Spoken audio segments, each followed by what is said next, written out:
महाराष्ट्र चुनाव के नतीजों के बाद ईवीएम हैक हो गया, ईवीएम हैक हो सकता है, बीजेपी ने ईवीएम हैक करके यह चुनाव जीत लिया। इस तरह का राग विपक्ष फिर से अलापने लगा और फिर से चुनाव आयोग को सफाई देनी पड़ी। यह हर बार हर चुनाव के बाद होता है।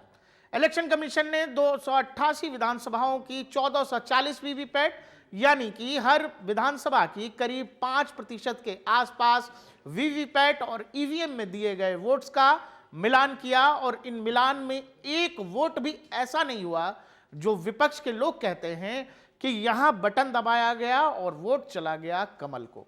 जब भी विपक्षी पार्टियां चुनाव हारती हैं, बार बार ईवीएम का वही राग अलापने लगती हैं कि बीजेपी बार बार इलेक्शन कमीशन और ईवीएम के सहारे चुनाव जीत रही है। यही विपक्ष जब झारखंड में चुनाव जीत जाता है तो वहां पूरा का पूरा इंडी गठबंधन जाकर के हेमंत सोरेन की शपथ ग्रहण में शामिल होता है, जबकि सनद रहे कि हेमंत सोरेन की सरकार भी इसी ईवीएम वाले सिस्टम से चुनकर आई है। जब भी विपक्ष को यह लगता है कि वो जनाधार खो रहा है, अपने कोर वोट बैंक को मनाने के लिए या समझाने के लिए कि हम चुनाव बड़े अच्छे तरीके से लड़े, बड़े मजबूती से लड़े, हम हार गए क्योंकि ईवीएम हमारे बस में नहीं था, क्योंकि इलेक्शन कमीशन बीजेपी के लिए काम कर रहा था। आपको पता है लोकसभा का सत्र चल रहा है।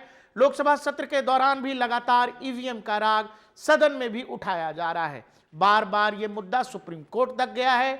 सुप्रीम कोर्ट ने बाकायदा इसके लिए गाइडलाइन जारी कर दी कि वीवीपैट के मिलान भी होंगे। अब जब इलेक्शन कमीशन हर चुनाव के बाद वीवीपैट का मिलान भी करता है, इसके बावजूद चूंकि महाराष्ट्र के रिजल्ट इस तरह के हैं, 288 विधानसभाओं में एनडीए गठबंधन 232 सीटें जीत करके चला आया।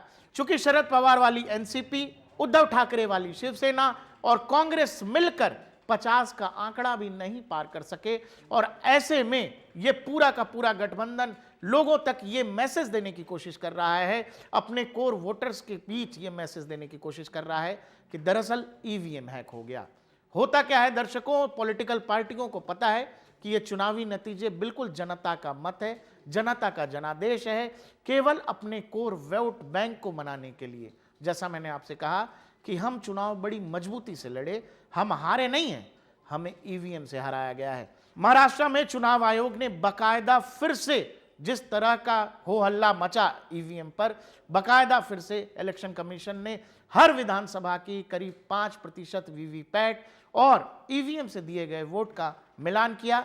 वीवीपैट यानी जब आप वोट देते हैं तो सामने एक मशीन में आपको एक पर्ची दिखाई देती है, जहां आपको पता लगता है कि जिस भी पार्टी को आपने वोट दिया है उस पार्टी का चुनाव चिन्ह आपको वीवीपैट पर दिखता है और वो पर्ची कुछ सेकंड के बाद एक बॉक्स में चली जाती है। उसी पर्ची और ईवीएम द्वारा दिए गए वोट का मिलान हुआ है, जहां एक भी वोट गलत नहीं पाया गया।